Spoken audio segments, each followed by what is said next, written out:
이번 주간에는 우리 필리핀 렘넌트 대회가 있었습니다. 그 필리핀 렘넌트 대회에서 주신 말씀이 5가지 기도에 대한 말씀을 우리가 받았습니다. 여러분이 조금만 눈을 감고 기도하는 데에도 굉장한 도움이 됩니다. 조금 호흡을 길게 하면서 여러분이 기도해 보시기 바랍니다. 건강도 회복이 됩니다. 왜냐하면 여러분이 생각하는 것, 또 여러분이 마음 먹는 것, 그게 전부 다 뇌로 입력이 됩니다. 그래서 뇌에 힘이 가야 되기 때문에 굉장히 중요한 것입니다. 공부하는 우리 학생들에게 있어서 머리를 많이 씁니다. 그렇기 때문에 바로 이 힘이 우리 렘넌트들에게 있어야 되는 것입니다. 이 힘이 없다 그러면 기운도 없어지고 아주 능력도 없어집니다. 여러분 중직자가 이 힘이 없다 그럼요 아무것도 할 수가 없어요. 기운이 없다니까요. 힘을 다 잃어버린다니까요. 렘넌트들이 이 힘이 없이 공부한다 공부할 수가 없는 것이에요. 쉽게 말하면 이 마음의 병, 정신병 이런 병들이 전부 다 뇌의 병입니다. 그래서 여러분이 얼마만큼 하나님께 집중하느냐 이 시간이 반드시 있어야 됩니다. 24시간 가운데 내가 5분도 하나님 앞에 집중하는 시간이 없다. 그럼 어떻게 되겠습니까? 하나님 앞에 집중하지 않는 사람은 결국은 24시간 다른 것에 집중하게 되어 있습니다. 그렇죠? TV 보는데 24, 염려하는데 24, 돈 걱정하는데 24, 몸이 아파가지고 막 24, 다른 것이 24가 된다니까요. 그래서 여러분이 하나님 앞에 집중하는 시간은 조금만 이 시간을 내서 하면은 굉장한 치유와 힘을 얻게 됩니다. 굉장히 불안한 일이 생겨도 결국은 내가 강한 사람은 불안해하지 않습니다.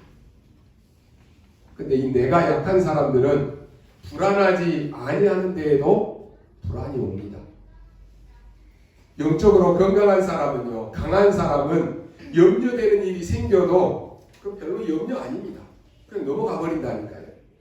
그러나 영적으로 약한 사람은 염려된 일이 아닌데 막 염려가 생겨요. 24시간 막 그게 잡혀요. 또 영적으로 강한 사람은 화낼 일이 생겨도 그냥 화가 안 납니다. 왜요? 영적인 힘이 있으니까. 그런데 영적으로 약한 사람은 어쩔 수 없이 이 화낼 일도 아닌데 막 화가 난다니까요. 그러다가요 어떤 사람은 살인도 합니다. 그 화를 참지 못해서. 또 어떤 사람은 자살도 합니다. 어떤 사람은 막 그걸 다른 사람에게 다 막 쏟아냅니다. 이런 일들이 막 생겨나는데 전 세계가 지금 너무나 많은 이러한 일들이 일어나고 있습니다. 앞으로요 영적 문제 시대는 점점 더 크게 옵니다. 앞으로 정신병 시대 더 많이 옵니다. 마약 시대 지금 우리나라도 심각합니다. 동성애 시대 지금은요 얼마나 많이 있는지 몰라요. 여러분이 조금만 눈 돌려도 우리나라에도 얼마나 많이 있는지 몰라요. 자살 시대 옵니다. 우리나라가 지금 OECD 가운데 자살 1위입니다. 재앙 시대 성경은 반드시 온다라고 말씀하고 있습니다. 그리고 지도자 문제 옵니다. 이번에 여러분 제일 이슈가 뭐였습니까? 미국 대통령 선거였어요. 여러분 그거 보면서 많은 것들 아마 생각했을 거예요. 앞으로는요 지도자 문제 시대 옵니다. 그래서 앞으로 기도 모른다 그러면 거의 다 죽을 것입니다. 더 큰 문제는 뭐냐? 영적인 병이 계속 온다니까요. 앞으로 교회는 사람들이 더 많이 모일 것입니다. 아니 지금 목사님 교회들마다 텅텅 비어가는데요. 그건요 복음 없는 종교화되어진 교회들은 문을 닫게 되어 있습니다. 그러나 오직 복음으로 살리는 복음운동, 생명운동하는 교회는 올 수밖에 없어요. 왜요? 이런 시대적인 문제가 계속 오는데 답이 없다니까요. 치유할 방법이 없어요. 오직 복음 외에는 치유할 방법이 없습니다. 그래서 영적 문제 있는 사람이 올 수밖에 없다니까요. 이렇다 저렇다 막 드러날 수 있어요. 그러나 여러분이 요한복음의 말씀에처럼 그 포도나무가 가지에만 붙어 있으면 사는 것이, 영적 문제가 막 드러나고 뒤집어지고 막 이런 일이 있어도 오직 언약 속에 복음 속에 붙어 있으면 산다니까요. 그래서 복음 운동하는 교회는 부흥할 수밖에 없어요. 앞으로 이런 시대가 찾아오는데 이런 사람들이 교회에 올 수밖에 없다니까요. 갈 데가 없어요. 이런 사람들이 막 정신이 돌고 계속 문제가 생기는데 다른 데서 치유가 안 된다니까요. 여러분이 굉장한 영적 사실을 아셔야 됩니다. 그래서 여러분이 지금부터 준비해야 돼요. 여러분이 기도하는 순간에 하나님은 말씀으로 역사하십니다. 말씀이 역사할 때는 반드시 하늘 천군 천사가 와서 역사하는 것을 성경에서 말씀하고 있잖아요. 시편 103편 20절 22절에 분명히 말씀하고 있습니다. 여러분이 기도하는 시간에 어떤 일이 일어나는지 여러분 확실히 언약으로 붙잡아야 돼요. 여러분이 우리 인간에게는요 3가지 저주가 있는데 절대로 해결되지 않습니다. 발버둥 쳐도 빠져나올 수 없습니다. 하나님 떠난 문제 스스로 해결할 수 없습니다. 그것으로 인해 저주와 재앙 빠져나올 수 없다니까요. 그 배후에 역사하는 사단과 지옥 배경 절대로 빠져나올 수 없습니다. 그래서 이 3가지 저주는 다른 방법으로 해결이 안 돼요. 여러분이 그리스도 이름으로 기도할 때 반드시 이 3가지 저주가 무너집니다. 그래서 여러분 기도가 얼마나 중요한지 몰라요. 우리가 기도할 때 뭐라고 해요? 하나님 아버지 그러잖아요. 하나님 아빠 거기에 다 모든 거 끝나버리는 거예요. 여러분이 하나님의 자녀된 그 신분 권세로 기도한다니까요. 그래서 우리가 기도 마무리할 때는 뭐라 그래요? 예수 그리스도 이름으로 기도합니다. 사단이 가장 무서워하고 가장 두려워하는 이름 예수 그리스도 이름, 이 이름으로 기도한다니까요. 이때 3가지 저주가 무너지는 것입니다. 이때 흑암도 사단도 결박되는 것입니다. 여러분이 성령의 능력과 성령의 충만함을 기도하게 되면 굉장한 힘이 생깁니다. 성삼위 하나님이 나와 함께 하시는 것으로 집중하면 여러분 행복해지고 힘이 생깁니다. 이것은요 기도하고 이 느낀 사람만 본인이 알아요. 그렇죠. 여러분이 성삼위 하나님이 지금 나와 함께 하신다, 이 비밀을 누리고 기도할 때 나에게 오는 힘, 그걸 본인이 느낀다니까요. 내가 얼마나 행복한지 본인이 느껴요. 그러면 여러분이 힘을 얻고 행복해하면은 다른 사람이 보면 알아요. 아, 저 사람 기도하는 사람이구나. 아, 저 사람은 그리스도로 행복한 사람이구나. 안다니까요. 그걸 포장하고 억지로 한다라고 해서 그 드러나는 거 아닙니다. 성령 충만, 성삼위 하나님이 나와 함께 하시는 이 힘을 매일 누리는 사람은 다른 것입니다. 그런데 사람들이 이걸 안 해요. 너무 쉬운 것인데 안 한다니까요. 이걸 여러분이 꾸준히 하면 굉장한 힘이 생겨납니다. 이 땅에는 다 있습니다. 그런데 4개만 세상 사람들이 모릅니다. 그게 뭡니까? 하늘에서 내리는 능력과 이 복이 뭔가라고 하는 것을 사람들이 모릅니다. 이 재앙을 막는 하나님의 은혜가 뭔지를 모른다니까요. 그러다 보니까 점점점 정신병은 늘어나는데 참 평안이 뭔지 그걸 모르는 거예요. 그러니까 가짜 평안 여기에다 속고 넘어가는 것이에요. 그리고 축복하는 삶을 살지 못하고 늘 저주하는 삶을 살게 되는 것입니다. 왜냐? 진정한 이 4가지를 모르고 이 지상에는 이 4가지가 없기 때문에 그렇습니다. 그래서 오늘 제목이 뭡니까? 제사장의 축복입니다. 신명기 21장 5절에 보니까 제사장에게 세 가지 이 축복을 주셨습니다. 뭘 주셨느냐? 첫 번째 준 것이 예배권입니다. 그리고 축복권입니다. 그리고 세 번째로 준 것이 판결권입니다. 이것은 본인이 가진 것이 아니라 하나님이 주신 것입니다. 예배의 축복을 누릴 수 있는 권한을 제사장에게 주셨습니다. 여러분, 예배는 아무나 못 드려요. 그죠? 다 드릴 수 있지만 아무나 못 드린다니까요. 하나님의 자녀가 하나님 앞에 예배할 수 있는 축복입니다. 이 축복을 모르고 다 놓치면 되겠습니까? 성도를 축복할 수 있는 권한을 제사장에게 주셨습니다. 하나님의 말씀을 줘서 잘 판단할 수 있는 판결권을 주셨다니까요. 그래서 여러분이 주의 종을 위해서 특별히 기도해야 될 이유입니다. 성경에 보면 하나님이 쓰시는 사람들이 있습니다. 어떤 사람들을 쓰셨느냐? 하나님께서는 나이 많은 80이 된 모세에게 피제사를 알게 하셨습니다. 그래서 모세로 하여금 430년 동안 노예 생활하고 있는 그 이스라엘 백성들, 이들을 건져내는 일에 모세가 쓰임을 받습니다. 이스라엘이요 430년 동안 노예 생활했는데 빠져나올 수가 없었습니다. 그런데 하나님이 모세를 일방적으로 부르시고 모세를 사용하십니다. 이 사람을 보고 성경에는 남은 자라고 말합니다. 사무엘에게 하나님께서 어린 시절부터 언약궤의 비밀을 알게 하셨습니다. 사무엘은 누가 시키지도 않았는데 언약궤 옆에서 잠을 자고 그의 삶을 거기서 보냅니다. 그 시대 제사장들은 복음이 없었습니다. 말씀을 없었다니까요. 그러다 보니까 성도들은 영적인 힘을 다 잃어버렸습니다. 게다가 제사장들은 타락했습니다. 그러면서 이 백성들에게 가장 중요한 언약궤를 빼앗겨버립니다. 그러다 보니까 교인들이 모두 다 힘을 잃어버리고 다 흩어져 버립니다. 하나님은 사무엘에게 미스바 운동을 하게 하십니다.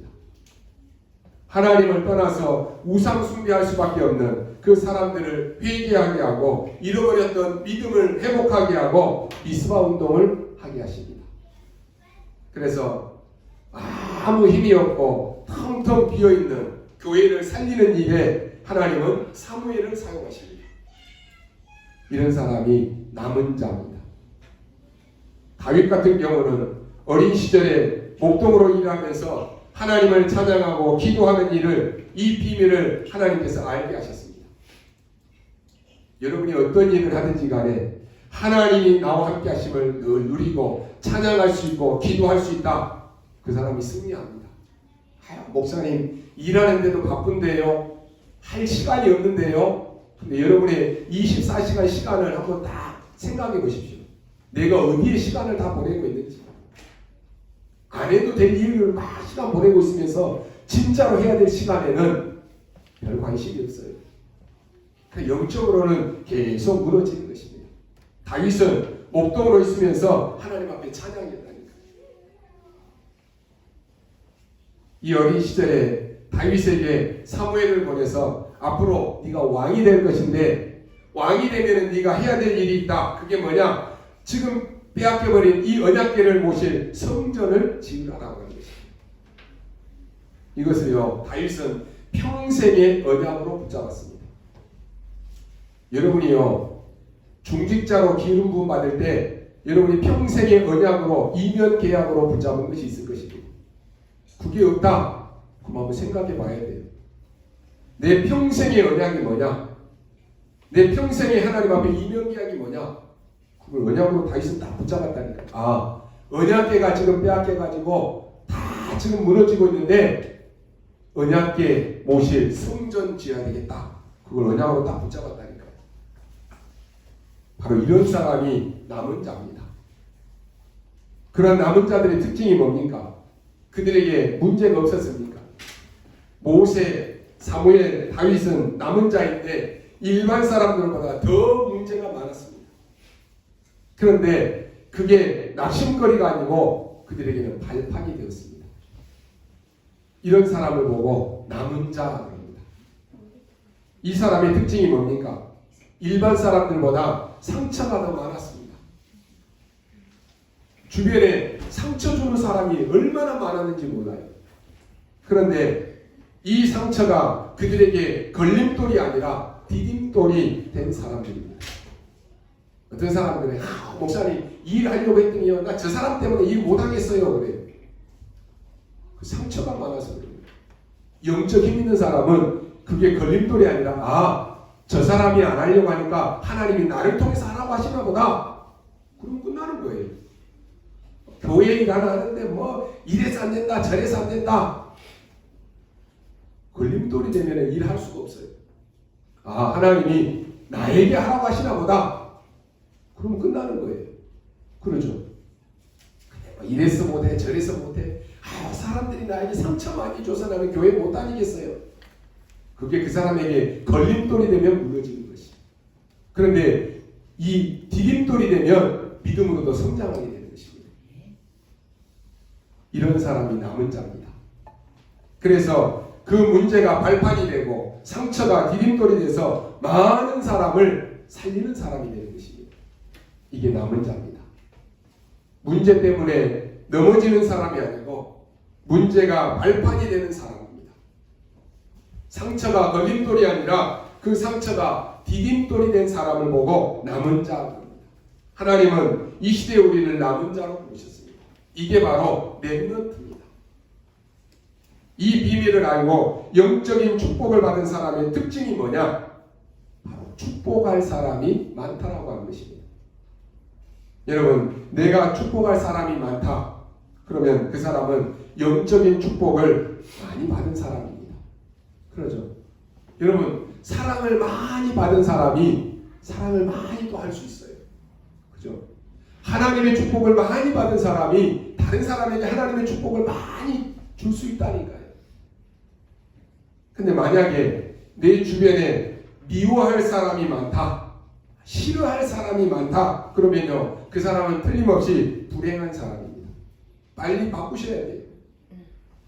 우리의 과거가 비록 내가 축복을 받지 못했고 내가 비록 미움을 받고 자랐다고 할지라도 그게 상처로 나에게 딱 걸림돌이 되어 있으면 절대로 영적인 성장을 할 수가 없습니다.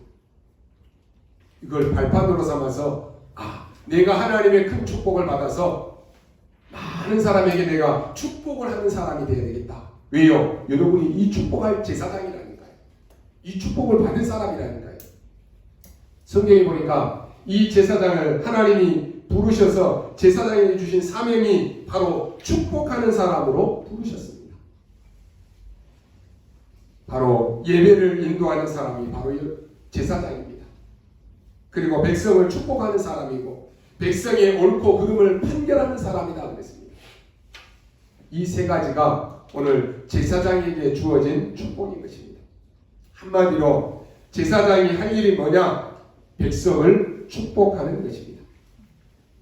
그런데 구약시대에는 제사장들이 백성들을 축복했는데 신약에 와서는 베드로전서 2장 9절에 모든 성도는 왕같은 제사장이다 그랬습니다. 제사장의 축복권이 있는 것입니다. 그렇다면 우리가 이 땅에 살아가면서 내 주변 사람들을 축복하는 것, 그것을 내 것으로 만들어야 돼요. 여러분이요, 여러분이 말하는 그 말 한마디가 얼마나 여러분 능력이 있는지 아셔야 돼요. 저는요, 우리 아이들이 이제 지금 다 컸는데 아마 우리 아이들이 고등학교 다닐 때까지 한 것 같아요. 우리 아이들이 고등학교 학교 다닐 때까지 항상 학교 가기 전에 입구에 신발 딱 신고 아빠 기도해 주세요 하고 기다려요. 고3 때까지 제가 축복기도 하면서 학교 보냈어요. 왜요? 여러분에게는 이 축복할 권세가 있다니까요. 자녀들을 보내면서요, 막 저주하고 욕하고 그렇게 하면 어떻게 되겠어요? 그 저주가, 그 비난이 그 아이들에게 가는 것이에요. 우리가요, 왕같은 제사장이기 때문에 내 주변 사람을 축복하는 이 복을 가진 사람이 누구냐? 바로 여러분입니다. 우리 자녀들을 축복할 수 있고, 우리 형제들을 축복할 수 있고, 내 주변 사람들을 축복할 수 있다. 그럼 여러분은 복된 사람입니다. 하나님이 아브라함을 부르셔서 처음부터 뭐라고 말합니까? 너는 복이다. 그랬습니다. 너는 복의 근원이다. 너는 축복받을 사람이고 축복하는 사람이다. 그랬습니다. 우리가 아는 대로 야곱은요, 참 하나님의 축복을 사모하는 사람입니다. 그러다 보니까 아버지의 축복을 받으려고 얼마나 야곱은요, 인본주의를 쓰는지 형의 이 장자권을 어떻게 합니까? 팥죽 한 그릇에 산다니까요. 근데요, 야곱이 어떻게 됩니까? 그 축복받은 그대로 야곱은 삽니다. 여러분요, 영적인 일에는 여러분이 좀 나서서 해야 돼요. 그죠? 하나님의 축복받은 일에는 누가 하겠지 그게 아니라 내가 나서서 해야 되는 것이. 아니 하나님의 축복이 있는데 그걸 여러분 다른 사람에게 미루는 사람이 있습니까? 아니에요. 이 축복 내가 받아야지. 그러면 다른 사람이 하는 일에 또 다른 사람은 어떻게 해요? 내가 할 건데 저 사람이 했는데 비난하는 것이 아니라 저 사람이 또 하나님 축복받으려고 했네. 서로 축복하고 내가 또 다음에 해야지. 이게 있어야 돼요. 그죠? 이게 교회입니다. 근데요, 그러지 못한 사람은 자기도 못하면서 다른 사람이 하는 걸 막 비난한다. 그게요, 내가 축복받지 못한 사람이니까 그래요. 오늘 야곱 보십시오. 창세기 27장 29절에 보니까 아버지 이삭이 야곱을 축복하는 내용이 나옵니다. 거기에 보니까요, 만민이 너를 섬기고 열국이 내게 굴복하리니 네가 형제들의 주가 되고 네 어머니의 아들들이 네게 굴복하며 너를 저주하는 자는 저주를 받고 너를 축복하는 자는 복을 받기를 원하노라 했습니다. 근데요, 야곱은 아버지가 축복한 그대로 됩니다. 야곱이 마지막으로 하나님 나라 가기 전에 창세기 49장 28절에 보니까 야곱의 12 아들들을 다 불러놓고 축복하는 장면이 나옵니다. 여러분, 모든 사람을 축복하는 사람이 되시기 바랍니다. 우리가 사람을 축복할 때 어떤 일이 일어납니까? 특별히 구원받은 하나님의 자녀가 축복할 때 성령이 역사합니다. 만약에 내가 미워하고 욕하면 어떻게 됩니까? 거기에 성령이 역사합니까? 아닙니다. 분명히 흑암이 역사합니다. 성령과 성령의 역사는 다릅니다. 성령은 하나님이십니다. 그런데 성령이 역사하는 길, 사단이 역사하는 길이 있다니까요. 그것을 여러분이 아셔야 돼요. 내가 미워하고 원망하고 욕할 때 거기에 성령이 역사합니까? 절대로 그런 적이 없습니다. 우리가 사람을 축복하고 하나님을 경배하고 찬양하고 말씀 들을 때 거기에 성령이 역사하는 것입니다. 그래서 여러분이요, 여러분의 장막에서 여러분이 매일 시간을 정하고 하나님의 말씀을 듣고 말씀에 집중하고 기도하는 시간을 갖는다. 그 장막에 성령이 역사하는 거예요. 그죠? 맨날 그냥 트로트 부르고 TV 보고 좋다 이럴 거고 거기에 성령이 역사한 적이 없어요. 그러면요, 성령이 역사하면 내 삶을 통해서 우리의 가정이 성령이 역사하도록 하는 그 일에 누가 해야 될 것입니까? 구원받은 하나님의 자녀인 여러분이 해야 될 일이에요. 그러죠? 그런데 이 축복을 내가 다 놓치고 있다. 그러니까 사단이 역사할 수밖에 없는 것입니다. 맨날 싸움이 일어나고 불화가 일어나고 염려와 걱정과 불안이 끊이지 아니하고 그런다니까요. 오늘 굉장히 중요한 말씀이 나왔습니다. 민수기 오늘 6장 24절로 27절은요 굉장히 중요합니다. 여호와는 내게 복을 주시고 너를 지키시기를 원하시며 여호와는 그의 얼굴을 내게 비추사 은혜 베푸시기를 원하시며 여호와는 그 얼굴을 내게로 향하여 드사 평강 주시기를 원하노라 할지니라 하라. 그들은 이같이 내 이름으로 이스라엘 자손에게 축복할지니 내가 그들에게 복을 주리라 그랬습니다. 이게 구약 성경에 나오는 축도입니다. 여러분 예배 끝나고 목사님이 축도하잖아요. 축복 기도. 어떤 사람은요 예배 잘 드리고 축복 기도도 안 받고 가버려요. 그게 엄청난 손실이에요. 그렇죠? 여러분이 모든 예배에요. 마지막 하나님이 모든 축복을 주의 종을 통해서 축복할 때 그 축복을 받아 누려야 되는 것이. 이 비밀을 모르는 사람은 그걸 우습게 생각합니다. 오늘 야곱이 이스라엘 12 이 아들들에게 축복할 때 그 축복이 야곱에게 그대로 임했다니까요. 오늘 주의 종이 손을 들어서 이스라엘 자손에게 축복하는데 뭐라고 말합니까? 하나님이 내가 그들에게 복을 주리라고 했습니다. 목사가 복 주는 거 아니라니까요. 하나님이 목사를 통해서 내가 복을 주리라고 말씀하고 있습니다. 오늘 그러면 왜 우리가 제사장 주의 종들을 위해서 기도해야 되는지 세 가지 이유를 오늘 말씀하고 있습니다. 첫 번째로 정확하게 말하면 이 복하고 이 축복은 다른 말인데요. 우리는 그냥 같이 쓰지요. 정확하게 말하면 복은 뭐냐? 하나님이 주시는 것입니다. 뭐 할 때 말입니까? 제사장이 축복할 때 주시는 것입니다. 그래서 여러분을 축복할 때 하나님이 축복하신다라고 하는 말씀입니다. 여기 보니까 제사장이 축복할 때 여호와께서 복을 주시리라 라고 말씀합니다. 그렇다면요, 우리는 제사장을 위해서 주의 종을 위해서 정말로 기도해야 돼요. 여러분 지금 기도하는 시간에 아마 주의 종 목사님과 또 교회 모든 기관의 교역자들 모든 성도들을 위해서 여러분 기도할 거예요. 그게 얼마나 중요한지 몰라요. 주의 종들에게 하나님이 저주권을 준 것이 아니라 축복권을 주셨다니까요. 주의 종들이 이 복을 주는 게 아니라 하나님이 복을 주시겠다라고 하는 것이. 그래서 여러분 예배가 얼마나 중요한지 몰라요. 그래서 이걸 아는 사람은 어떻습니까? 사업을 시작할 때도 하나님 앞에 주의 종을 불러서 예배드려요. 그렇죠? 결혼식을 할 때도 이 축복을 아는 사람은 주의 종을 불러서 예배로 드린다니까요. 결혼 예배로. 왜요? 하나님이 주시는 축복을 받고 시작하겠다라고 하는 것이. 이사를 가도 어떻게 합니까? 주의 종을 불러서 기도하고 예배받아요. 왜요? 주의 종이 오늘 이 장막에 하나님이 축복하신 것을 내가 받아 누리겠다라고 하는 것이. 어린 아이가 태어나도 어떻게 해요? 주의 종을 모시고 예배 드린다니까요. 왜요? 하나님이 이 아이의 생명을 주의 종을 통해서 축복하시는 대로 이 축복 받아 누리도록. 야곱은 이걸 아니까요. 인본주의를 써서라도 아버지에게 축복받으려고 했다니까요. 이 비밀을 모르는 사람은 목사님 모셔서 무슨 예배 드리고 시작하고 그냥 하면 되지. 그냥 하면 돼요. 그렇죠. 그런데 비밀을 아는 사람은 모든 것을 예배로 드려요. 그래서 목사님 모시고 예배 드려야 되겠다. 그렇게 우선순위가 된다니까요. 우리 렘넌트들은 꼭 기억해요. 무슨 일을 하든지 간에 하나님 앞에 내가 예배드리고 시작해야 됩니다.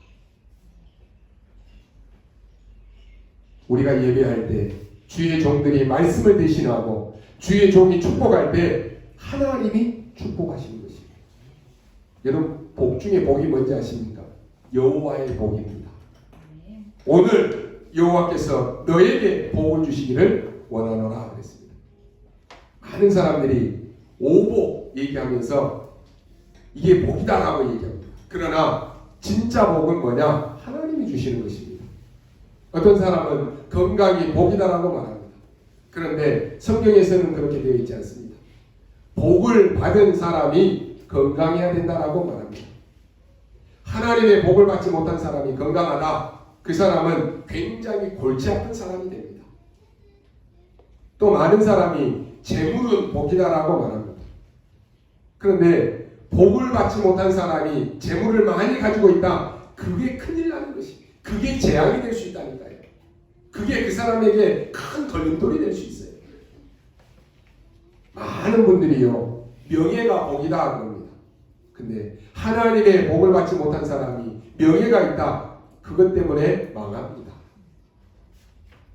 우리는 복 중에 복이 뭡니까? 여호와의 복입니다. 오늘 본문에 그렇게 나와 있잖아요. 응답 중에 응답이 뭐냐? 하나님의 은혜입니다. 오늘 여호와는 복 주시기를 원하시며 은혜 베푸시기를 원하신다 그랬습니다. 여러분 재물 중에 재물이 뭡니까? 하나님 주시는 평강입니다. 아니 재물 많이 쌓아놨는데 내가 평강이 없다. 어떻게 살겠어요? 여호와는 그 얼굴을 내게로 향하여 드사 평강 주시기를 원하노라 그랬습니다.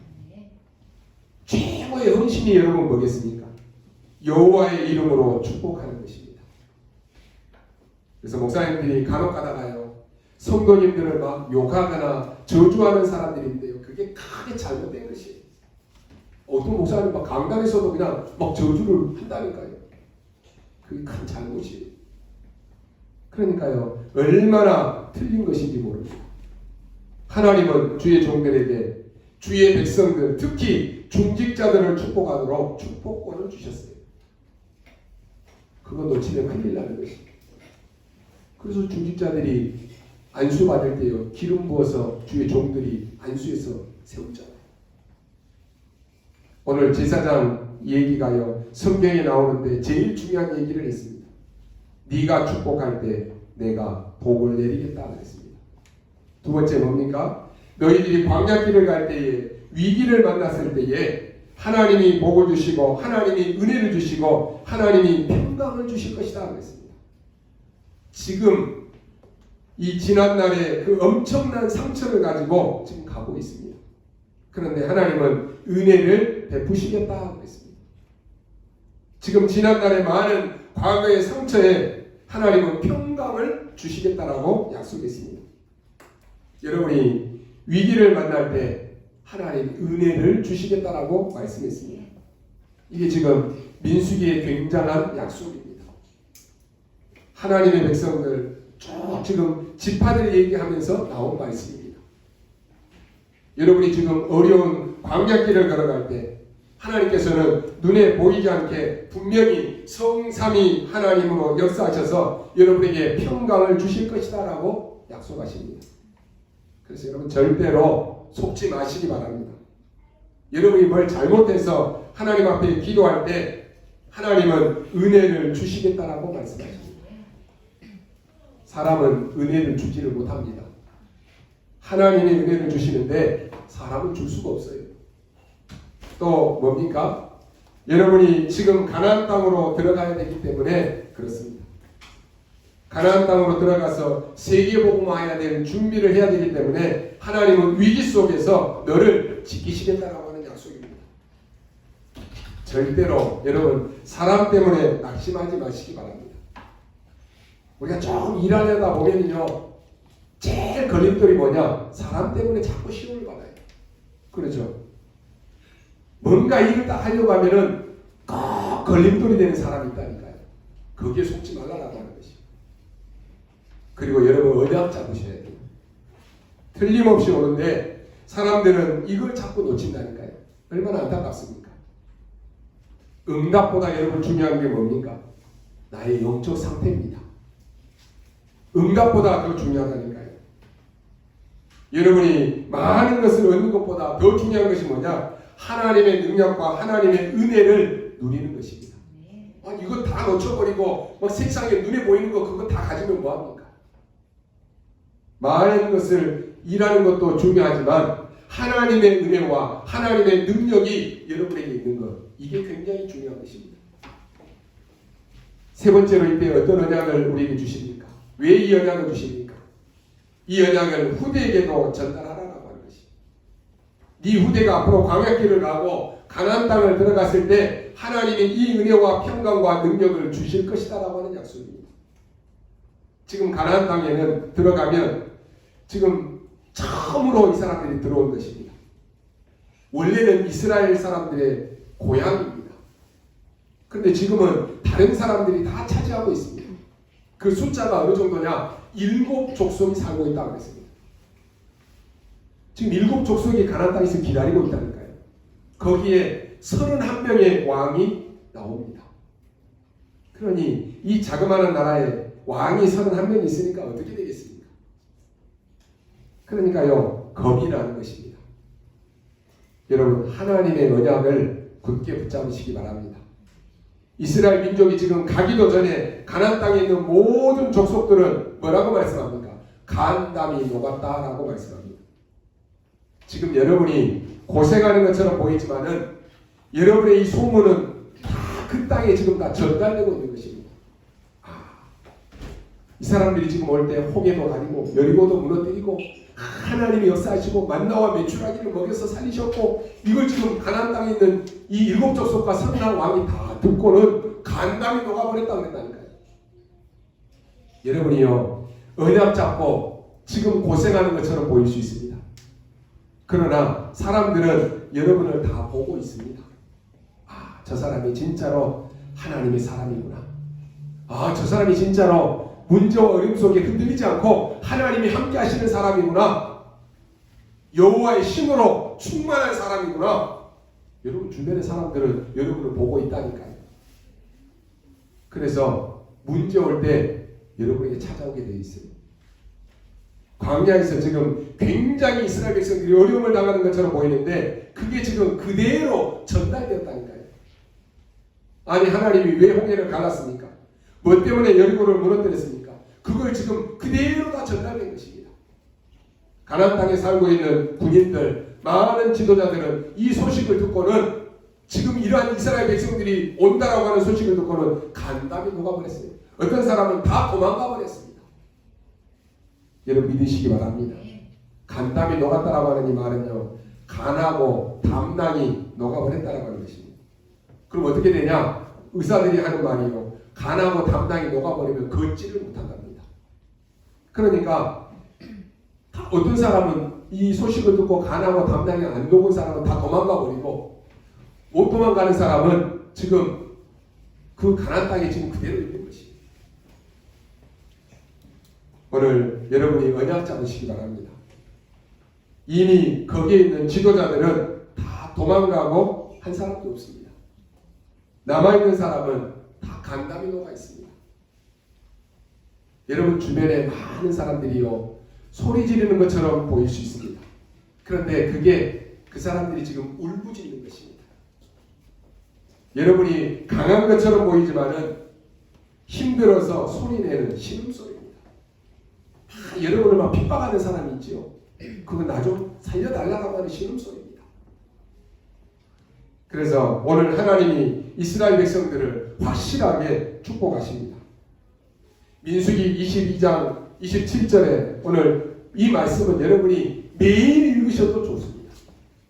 여호와는 내게 복을 주시고 너를 지키시기를 원하시며 여호와는 그 얼굴을 내게로 비추사 은혜 베푸시기를 원하시며 여호와는 그 얼굴을 내게로 향하여서 평강 주시기를 원하신다 그랬습니다. 이 복을 제사장인 네가 축복하라라고 하는 말입니다. 그러면 내가 복을 내리겠다라고 하는 말씀입니다. 얼마나 중요한 말씀입니까? 여러분들이 제사장, 이 주의 종을 위해서 기도해야 될 이유가 여기 있습니다.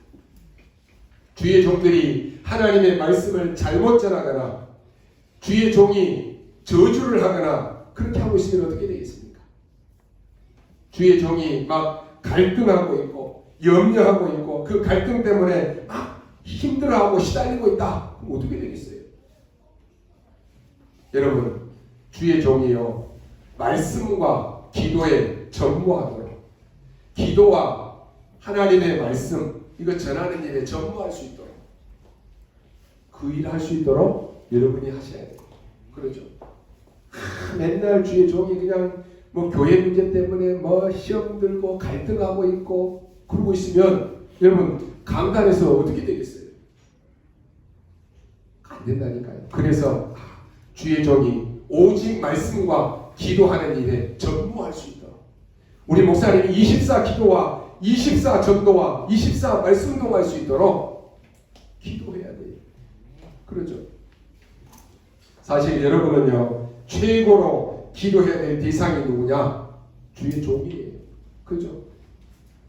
사실은 여러분의 가족들보다 더 많이 기도해야 될 사람이 누구냐? 주의 종이라니까요. 여러분 개인 한 사람이 잘못하면은 개인 그 집의 문제가 오지만 주의 종이 잘못해버리면 전체 문제가 와버리는 것이. 그렇죠? 그럼 어떻게 돼요? 지역까지 문제가 오는 것이. 그래서 여러분이 기도하는 것입니다. 왜 그렇습니까? 우리의 후대들이 전 세계에 이 언약을 전달해야 되니까 그렇습니다. 항상 똑같습니다. 그래서 오늘 주의 종들이 하나님의 말씀으로 축복할 때 하나님은 복을 내리십니다. 여러분이 이 언약의 말씀을 가지고 위기 속으로 광야에 갔을 때 하나님은 똑같은 응답으로 역사하십니다. 이 언약을 우리 후대에게 전달했더니 후대에게 똑같은 역사가 일어나는 것입니다. 결론으로 오늘 중요한 것이 뭡니까? 하나님이 이스라엘 민족들을 광야에서 오래 두셨습니다. 사실은 한 일주일, 10일이면 갈 수 있는 거리입니다. 그런데 왜 하나님은 광야에서 빨리 가면 되는데 이렇게 오래 두셨을까요? 그것은 갖가지 하나님의 역사를 일으켜서 많은 흑암 세력들을 무너뜨린 뒤에 들어가게 하신 것입니다. 그 정도가 아닙니다. 오늘 여러분이요, 구원받은 여러분이 엄청난 축복을 받았는데 지금 왜 나는 안 될까? 여러분이 가지고 있는 그 광야에 가지고 있었던 노예 근성들, 광야 근성들, 나도 모르게 가지고 있는 불신앙, 이거 다 꺾여야 돼요. 그러죠. 근데 이거 가지고 내가 뭔가 해보겠다, 안 되는 것입니다. 그래서요, 하나님은 이거 다 흑암 세력 무너뜨린 뒤에 들어가게 하신 것입니다. 그 정도가 아니라 10가지 아주 중요한 축복을 주시려고 하나님이 광야에 오래 두신 것입니다. 그 첫 번째가 뭡니까? 독립입니다. 어떤 경우에도 너는 살아남게 될 것이다 라고 하는 것을 가르치신 것입니다. 이스라엘 민족은 어떤 경우에도 살아남습니다. 너희 후대들은 어디를 가도 혼자서 살아남는다. 이걸 첫 번째로 가르친 것입니다. 우리 렘넌트들은 여러분이 어디에 가든지 간에 하나님이 나와 함께 하시는 것, 이 비밀을 누리면 살아남게 되어 있습니다. 두 번째 뭡니까? 현실만 보지 말고 영적 사실을 보라라고 하는 것입니다. 현실을 보면 속습니다. 그래서 영적 사실을 여러분이 봐야 돼요. 이걸 가르친 것입니다. 세 번째는 도저히 여러분이 생각하지도 않는 곳에 응답이 오기 시작합니다. 역발상입니다. 그래서 여러분은 늘 반대편에 응답이 있다라고 하는 것을 아셔야 돼요. 그것이 황당하게 엉터리처럼 기도했는데 응답이 왔다. 그런 말이 아닙니다. 사람이 전혀 생각하지도 못한 그 하나님의 역사가 반대편에 하나님의 응답으로 딱 오게 되는 것입니다. 이것은 어쩌다가 오는 것이 아니라 항상 그렇습니다. 네 번째는 뭡니까? 시너지입니다. 너로 말미암아 많은 사람이 살게 될 것이다 라고 하는 것입니다. 여러분을 통해서 여러분이 직장에 가면 직장에 여러분을 통해서 살리는 역사가 일어나야 돼요. 학교에 간다. 여러분을 통해서 살리는 역사가 일어나야 된다니까요. 여러분의 가정에 다 문제 없고 다 어려움이 왔다라고 할지라도 정말로 복음 가진 여러분 한 사람 통해서 가정이 살아나는 시너지 효과가 일어나야 돼요. 이래서 안 돼, 저래서 안 돼. 다 속는 것이. 그래서 더 이상 여러분 속지 말아야 됩니다. 다섯 번째는 뭡니까? 위기 온 것처럼 보이지만은 하나님의 가장 큰 축복이 얘기되어 있다라고 하는 것입니다. 그걸 광야에서 다 알게 하신 것입니다. 위기 올 때마다 이것은 위기가 아니었습니다. 굉장한 것을 하나님이 주신 것입니다. 여러분이요, 위기 왔다라고 거기 속지 마십시오. 여섯 번째가 뭡니까? 가나안 땅에 들어가는데 이미 싸우지 않고 승리하게 될 것이다 라고 하는 것입니다. 무경쟁입니다. 일곱 번째는 오직 유일성 재창조의 축복을 주셔서 너로 능히 당할 자 없이 하겠다라고 하는 것입니다. 이게 광야에서 주신 축복입니다. 이걸 지금 여러분이 깨달으셔야 돼요. 그리고 여덟 번째가 뭡니까? 서밋으로 만들겠다라고 하는 것입니다. 영적 서밋으로 만들어서 많은 사람을 살리겠다라고 하는 것입니다. 아홉 번째는 저 사막에 흐르는 곳으로, 저 황무지 같은 광야로 거기에 꽃을 피게 하겠다라고 하는 것입니다. 다시 말해서요, 불가능을 가능케 하겠다는 거죠. 여러분이 이제는 완전한 노바기에서 에브리바디로 가라라고 하는 것입니다. 그게 하나님의 계획입니다. 그래서 절대로 착각하지 마시고 속지 말라고 하는 것입니다. 안타까운 것은요, 계속 속는 거예요. 마지막 열 번째가 뭡니까? 하나님의 절대 언약을 붙잡고 가라라고 하는 것입니다. 있어도 되고 없어도 되는 그 응답을 뭐 하려고 붙잡겠습니까? 하나님이 쓸데없이 광야로 불러서 해도 되고 안 해도 되는 것, 그걸 왜 그렇게 오랫동안이나 시키시겠습니까? 안 하면 절대로 안 되는 것을 알게 해주신 것입니다. 그 언약 가지고 들어가라고 하는 거죠. 여러분이 어릴 때 본 것, 어려움이 복음을 깨닫고 언약 속에 있으면 전부 그게 축복이 됩니다. 혹 여러분이 가난하게 살았을지라도 여러분이 가난에 빠지지 아니하면은 전부 그게 여러분 재산이 되고 발판이 됩니다. 우리 렘넌트들은 꼭 붙잡으시기 바랍니다. 여러분이 어떤 경우에서도 가난에 빠져서는 안 됩니다. 가난에 빠지면 여러분이 평생에 가는 길에 어려움이 계속 오는 것입니다. 재물은 필요한 것이지만은 거기에 우리가 속할 이유는 전혀 없습니다. 이스라엘 민족이 고난당하는 것처럼 보이지만 그게 아니었습니다. 하나님께서는 여호수아에게 그렇게 말씀하십니다. 두려워하지 말아라. 왜 그렇습니까? 자꾸 속으니까 두려워하지 말아라고 하는 것입니다. 그리고 담대하라고 했습니다. 왜요? 자꾸 놀라니까 놀라지 말아라 그랬습니다. 내가 모세와 함께 했던 것처럼 너와 함께 하겠다라고 확실한 약속을 주십니다. 어느 정도였습니까? 젖과 꿀이 흐르는 땅을 주겠다가 아니라 주원노리 그랬습니다. 오늘 여러분이 미리 정복하고 미리 성취하고 나가는 것입니다. 하나님은 우리 교회와 우리 여러분들이 전도운동하는데 미리 준비해놓고 지금 가게 하시는 것입니다. 목사님 고통이 오는데 어떻게 합니까? 여러분에게 필요 없는 것 다 버리라고 하시는 것입니다. 그리고는 가짜 것 붙잡고 속지 말고 진짜 것 붙잡으라고 하는 것입니다. 하나님이 여러분과 함께 하시겠다라고 약속했습니다. 하나님은 한 번도 틀림없이 하나님의 말씀은 성취되어졌습니다. 하나님의 말씀이 애굽에 대한 약속 그대로 되어졌습니다. 바벨론에 대한 그 약속 그대로 되어졌다니까요. 하나도 틀린 것이 없습니다. 마태복음 5장 17절 18절에 보니까 하나님의 말씀은 1.1핵도 땅에 떨어지지 아니한다고 했습니다. 그래서 우리가 하나님의 말씀을 붙잡아야 되는 것입니다. 이 지구상의 모든 사람에게 하나님의 말씀이 그대로 성취되어졌습니다. 하나님께서는 여러분이 광야길 가는 길에 약속하셨습니다.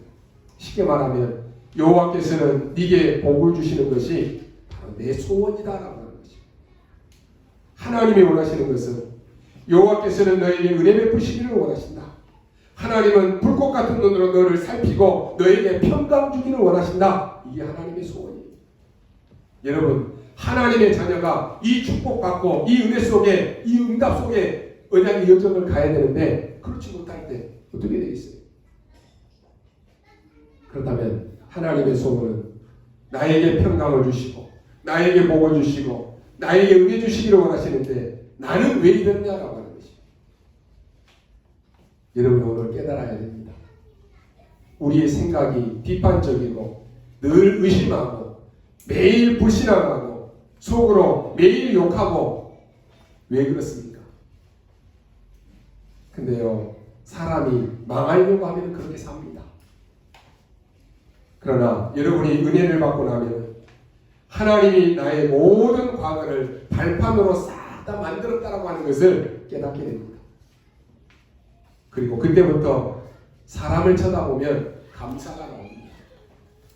은혜 받고 여러분 장로님들 쳐다보면 너무 감사하고 정말로 하나님이 귀하게 쓰시는구나 이게 보여진다니까요. 은혜 받고 여러분 주변의 성도들을 바라보면 너무너무 귀한 거예요. 그런데 은혜 못 받은 사람은요 늘 교회를 욕하고 불신앙하고 성도끼리도 서로 시기하고 질투하고 막 그냥 장로들 욕하고 다니고 왜요? 은혜 못 받았다라고 하는 증거예요. 오늘 여러분이요 이 언약의 말씀을 굳게 붙잡고 하나님이 주시는 최고의 은혜를 누리는 그런 여러분들이 될 수 있기를 주님의 이름으로 축원합니다. 기도하겠습니다. 하나님 은혜를 감사합니다. 광야길 가는데 주의 백성들에게 평강을 주시는 하나님께 감사를 드립니다. 오늘 하나님의 은혜가 우리 모든 성도들에게 임하게 하여 주옵소서. 말씀을 통해서 응답하시는 하나님께 감사를 드립니다. 더 이상 우리가 속지 않게 하시고 하나님의 말씀으로 모든 사람을 축복하는 그러한 믿음의 사람들이 되게 하여 주옵소서. 오늘 가나안 땅 이 전국의 언약을 붙잡는 날이 되게 하여 주옵소서. 감사를 드리며 살아계신 우리 구주 예수 그리스도 이름으로 기도하옵나이다. 아멘.